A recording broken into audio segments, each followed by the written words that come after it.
Kuliah Analisis Data Penelitian Manajemen yang diampu oleh Profesor Dr. Danardana Murwani, MM. Desain penelitian. Pada materi ini kita akan membahas mengenai factorial design, longitudinal design, cross-sectional design. Bersama saya Chandra Bagus Agung Pratama, mahasiswa S3 Program Doktor Ilmu Manajemen Universitas Negeri Malang.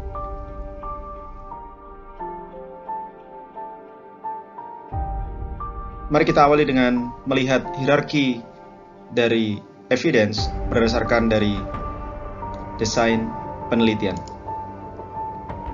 Yang pertama, dari expert opinions, yaitu merupakan opini dari para expert, kemudian case studies, yaitu studi kasus, kemudian cross-sectional design, longitudinal design, kemudian pada derajat di atasnya yaitu non-randomized control design, randomized control design, dan meta-analytic review. Gambaran hierarki ini berdasarkan dari Gabbins dan Rousseau pada tahun 2015.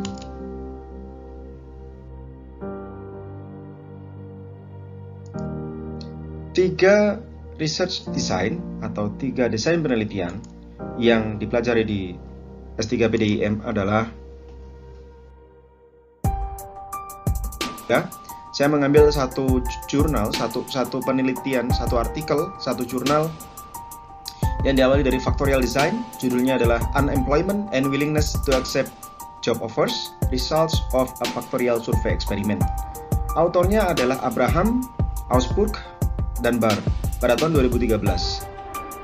Mereka adalah peneliti dari Institut für Arbeitsmarkt und Berufsforschung dari Jerman. Artikel ini masuk dalam golongan kuartal 1 menurut Simago yang tergabung dalam jurnal Labor Market Research yang diterbitkan di Swiss. Kemudian yang kedua adalah longitudinal design dengan judul Implementing Innovation Management in Manufacturing SMEs, a longitudinal study. McAdam, Keogh, dan Reid beserta kawan-kawannya pada tahun 2007 dari RMIT University di Australia. Mereka melakukan penelitian dan diupload ke dalam Journal of Small Business and Enterprise Development di United Kingdom. Artikel ini masuk dalam jurnal yang merupakan ranking kuartal pertama dari Simago. Kemudian yang ketiga, cross-sectional design.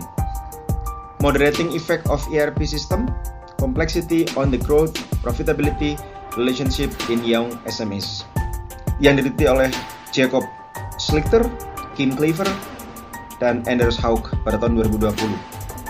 Mereka adalah peneliti dari University of Southern Denmark. Artikel ini tergabung dalam Journal of Small Business Management yang berasal dari United Kingdom dan termasuk ranking Q1 di Simago Junior.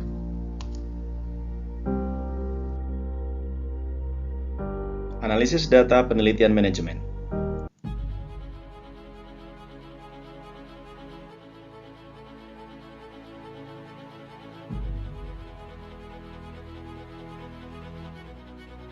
Kemudian factorial design. Yang pertama, mengenai judul Unemployment and Willingness to Accept Job Offers, Result of a Factorial Survey Experiment, yang dilakukan penelitian oleh pelajar dari Institut für Arbeitsmarkt und Berufsforschung dari Jerman. Bentuk jurnalnya adalah seperti yang kita lihat seperti ini.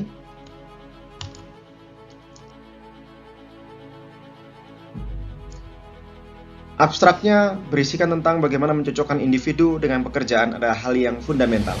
Masalah di pasar tenaga kerja manapun. Makalah ini berfokus pada karakteristik pekerjaan seperti upah, kualitas pekerjaan, dan jarak dari tempat tinggal saat ini. Dan dampak dari karakteristik ini tentang kesediaan bekerja dan tidak bekerja individu untuk menerima tawaran pekerjaan baru. Menggunakan eksperimental modul survei faktorial atau FSM, Factorial Survey Module, dilaksanakan pada gelombang survei populasi besar, yaitu studi panel, pasar tenaga kerja, dan jaminan sosial.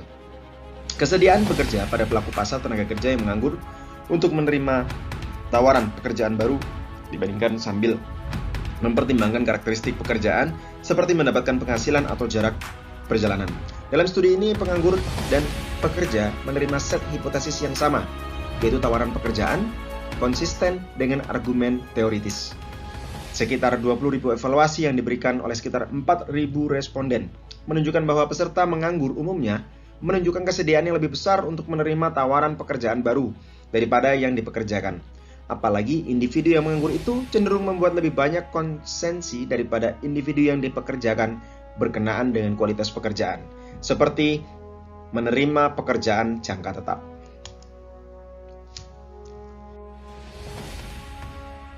Selanjutnya, kita akan melihat bagaimana independent variable yang isinya mengenai job karakteristik, kemudian bagaimana variable dependent, yaitu variabel yang terpengaruh adalah job offer acceptance.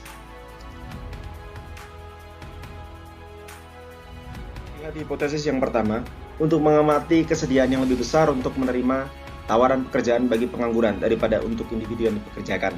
Kemudian hipotesis yang kedua, pengangguran dan pengaruh karakteristik pekerjaan non-moneter. Kemudian hipotesis yang ketiga, A, yaitu untuk mengamati pengangguran untuk orang tertarik dengan tawaran pekerjaan yang membutuhkan relokasi. Kemudian hipotesis yang ketiga, B, menyarankan bahwa biaya mobilitas ditimbang secara berbeda oleh orang yang menganggur dan dipekerjakan. Hipotesis yang keempat, A, yaitu meningkatkan durasi pengangguran. Untuk meneliti, dalam meningkatkan durasi pengangguran, individu harus menjadi lebih bersedia menerima karakteristik pekerjaan yang tidak menguntungkan. Hipotesis yang keempat, B, yaitu menekankan efek memperkuat pengangguran berkepanjangan pada persepsi negatif, biaya dan risiko yang terkait dengan migrasi antar regional. Pertanyaan yang pertama, apakah A dan B berkorelasi atau berkovariansi? Jawabannya adalah ya. Korelasi variabel A terhadap variabel B hasilnya bervariasi. Ada yang berpengaruh dan ada yang tidak berpengaruh. Dari kondisi A, yaitu independent variable, berkorelasi dengan dependent variable. Dari penelitian Greenwood pada tahun 1993 mengemukakan bahwa beberapa penelitian yang menggunakan data mikro telah menemukan hubungan positif antara individu pengangguran dan kesediaan untuk pindah. Namun pada kondisi lain, ada yang berpengaruh negatif ketika terkait dengan tingkat pendidikan. Pada penelitian Bailey tahun 1991 yang mengungkapkan bahwa karena lebih sedikit tawaran pekerjaan alternatif kepada orang kualifikasi yang lebih rendah, orang-orang yang berpendidikan tinggi bisa memperkirakan peluang mereka di pasar tenaga kerja lokal sebagai yang lebih tinggi dan oleh karena itu kurang bersedia untuk pindah. Selanjutnya, apakah ada time order of event bahwa A muncul sebelum B? Pertanyaan kedua, jawabannya adalah ya. Artikel ini menganalisa hasil survei dan eksperimental design berdasarkan kombinasi yang unik oleh beberapa peneliti. Yang pertama oleh Rossi dan Anderson pada tahun 1982, Schaeffer pada tahun 1987, Davanzo pada tahun 1981, Mincer pada tahun 1978, kemudian Spear et al. Pada tahun 1975, Coulter pada tahun 1997. Yang mana survei dilakukan pada 2011 oleh PAS dan membuahkan hasil penelitian yang beragam. Pertanyaan ketiga, apakah tidak ada penyebab lain C, D, E, dan lain-lain yang menyebabkan perubahan dalam B? Jawabannya adalah ya. Selain variabel karakteristik pekerjaan, juga ada faktor lain yang menyebabkan perubahan dalam variabel B. Penerimaan tawaran pekerjaan juga ada, yaitu beberapa ibu tunggal, single mother, dan kelompok etnis tertentu bisa lebih sedikit bersedia menerima pekerjaan antar daerah karena mereka khususnya mendapatkan prioritas yang cukup tinggi di jaringan dukungan lokal daerah.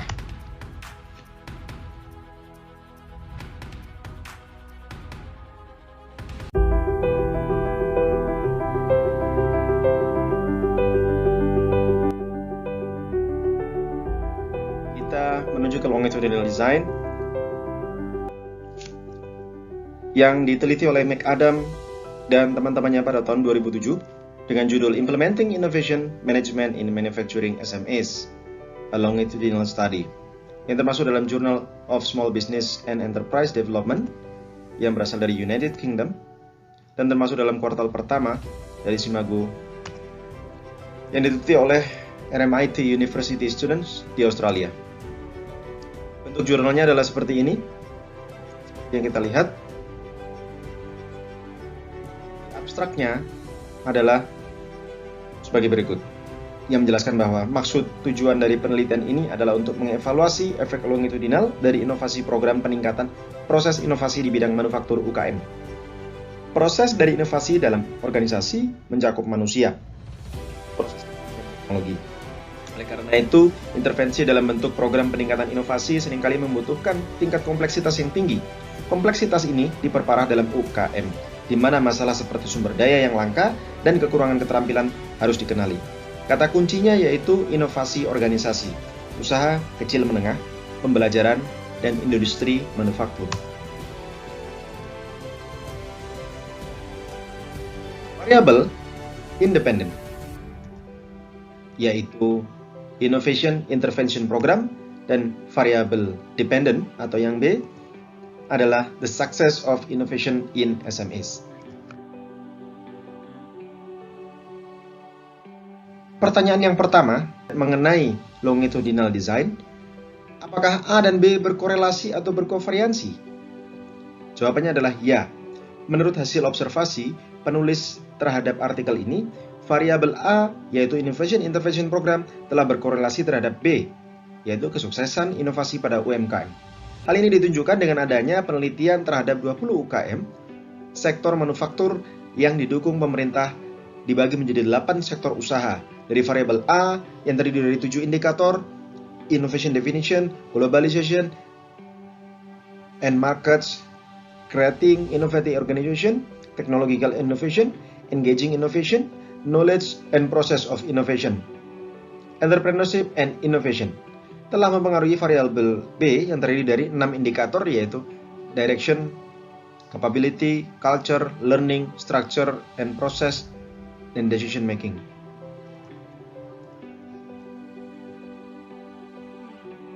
Pertanyaan yang kedua, apakah ada time order of event bahwa A muncul sebelum B? Jawabannya iya. Dijelaskan dari 3 penjelasan, yaitu yang pertama, intervensi berupa inovasi program perbaikan seringkali membutuhkan tingkat kerumitan yang tinggi dalam hal perbedaan dalam bentuk pembelajaran oleh Lee dan kawan-kawan.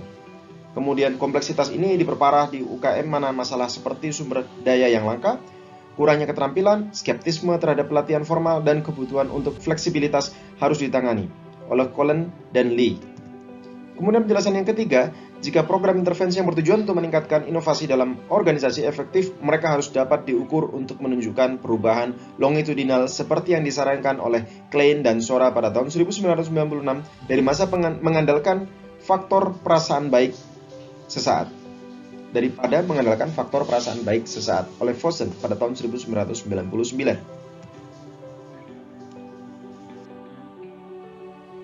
Pertanyaan yang ketiga, apakah tidak ada penyebab lain, C, D, atau E, dan lain-lain, yang menyebabkan perubahan dalam nilai variabel B? Jawabannya ada.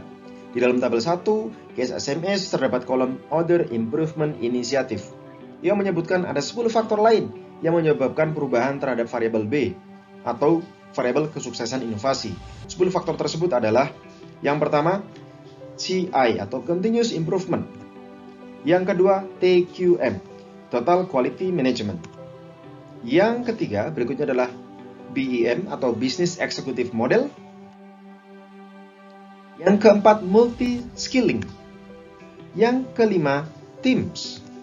Yang keenam, Process Improvement. Yang ketujuh, Six Sigma. Yang kedelapan, LEAP. 9, Training Needs. Dan yang ke-10, ISO 9000 tahun 2000.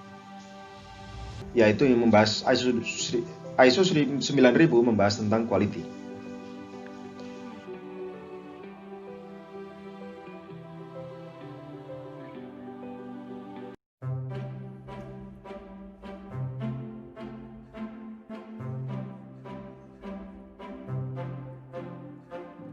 Dari artikel yang telah dikeluarkan oleh Jacob Schlichter dan kawan-kawan, dengan judul The Moderating Effect of ERP System Complexity on the Growth Profitability Relationship in Young SMEs, yang termasuk dalam Journal of Small Business Management dari United Kingdom, termasuk dalam ranking Q1. Bentuk jurnalnya adalah seperti ini, seperti yang kita lihat, The Moderating Effect of ERP System, yang memiliki abstrak dengan penjelasan sebagai berikut. Dalam studi ini kami menyelidiki hubungan antara pertumbuhan dan profitabilitas pada UKM muda. Diskusi sebelumnya di bidang ini terutama berkaitan dengan beberapa baik pasar atau seberapa baik pasar atau sumber daya perspektif menjelaskan kinerja perusahaan. Kami berpendapat bahwa kedua perspektif itu tidak memberikan penjelasan yang bersaing, melainkan penjelasan yang saling melengkapi. Kami menguji hipotesis kami pada data register longitudinal dipasangkan dengan data survei cross-sectional dengan jumlah N yaitu 352 dari perusahaan Denmark. Secara khusus kami menemukan bahwa apakah pertumbuhan meningkatkan atau menurunkan profitabilitas UKM muda bergantung pada kompleksitas sistem ERP di perusahaan.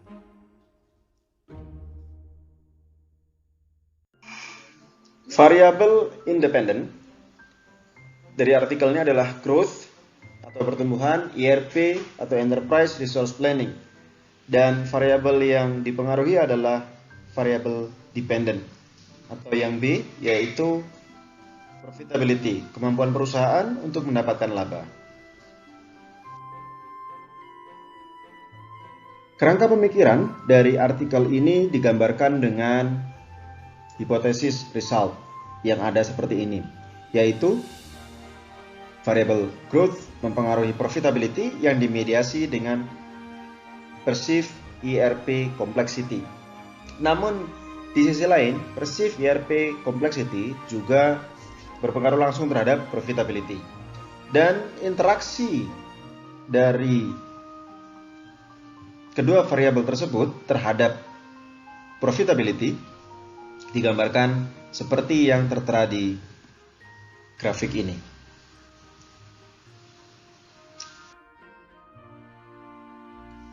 Kemudian pertanyaan seperti biasanya, yang pertama, apakah variabel A dan variabel B berkorelasi atau berkovariansi? Yaitu hasil tentang hubungan A dan B, pertumbuhan dan profitabilitas dijelaskan pada introduction di artikel ini. Beberapa kutipannya antara lain, yang pertama, pertumbuhan dan profitabilitas semakin meningkat dibahas dalam literatur kewirausahaan oleh Davidson, Stephens, dan Fitzsimmons pada tahun 2009, dan Sendrovitz, Cleaver, dan Stephens pada tahun 2016. Yang kedua, posisi berbeda tentang efek pertumbuhan perusahaan pada kinerja perusahaan ditemukan, dan ini tergantung pada apakah penulisnya telah mengambil perspektif pasar atau sumber daya. Markman dan Carter tahun 2002. Jadi variabel A dan B itu berkorelasi dari dua kutipan ini. Selanjutnya, apakah ada time order of event bahwa A muncul sebelum B? Jawabannya iya. Penelitian dilakukan pada tahun 2018 ini menunjukkan bahwa variabel A, growth and ERP complexity, itu muncul sebelum variabel B, ditunjukkan pada penelitian terdahulu di tahun 1983 dan 1965 dengan kutipan sebagai berikut. Yang pertama, alasan mengapa hubungan antara pertumbuhan dan profitabilitas dapat dilihat berbeda sebagian karena kewajiban kebaruan dan kewajiban kecil. UKM muda seringkali menjadi fokus jangka pendek. Stonehouse dan Pemberton tahun 2002. Yang kedua, sumber daya yang terbatas dan tuntutan legitimasi dari dalam lingkungan mereka, disebutkan oleh Aldrich dan Auster tahun 1986 dan Stincombe tahun 1965. Yang ketiga, konsep tanggung jawab kebaruan, Freeman et al. Tahun 1993, Stewart dan Hybels tahun 1999, dan kewajiban kecil, Aldrich dan Auster tahun 1986 dan Stincombe tahun 1965. Keduanya banyak digunakan untuk menggambarkan kelangsungan hidup mekanisme perusahaan muda dan kecil.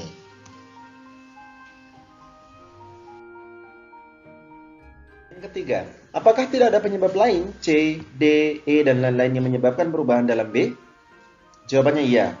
Penyebab lain yang menyebabkan perubahan dalam variabel B atau profitability pada artikel ini disebutkan dengan kutipan sebagai berikut. Yang pertama, kontingensi memberikan penjelasan parsial untuk ketidakkonsistenan. Setidaknya ada satu lainnya faktor penting yang belum terselidiki yang berpotensi membantu penulis memahami bagaimana pertumbuhan mengarah profitabilitas, yaitu perencanaan sumber daya perusahaan sistem ERP. Yang kedua, sistem ERP diharapkan memungkinkan perusahaan untuk memanfaatkan dengan lebih baik, mengontrol dan mengelola manfaat pertumbuhan, yaitu dijelaskan oleh Buono et al. Tahun 2005, Gali dan Sauceda tahun 2014. Yang ketiga, temuan lain bahwa sistem ERP tidak begitu penting dan bahkan bisa merusak UKM muda, kecuali dalam pertumbuhan fase, berbeda dengan sebagian besar literatur terkait ERP yang berfokus pada perusahaan besar. Penelitian oleh Loch dan Koch tahun 2004, Muscatello, Small dan Chen tahun 2006. Demikian analisis data penelitian manajemen mengenai factorial design, Solomon for Good Design, longitudinal design, dan cross-sectional design dengan variabel moderator dan mediator. Terima kasih.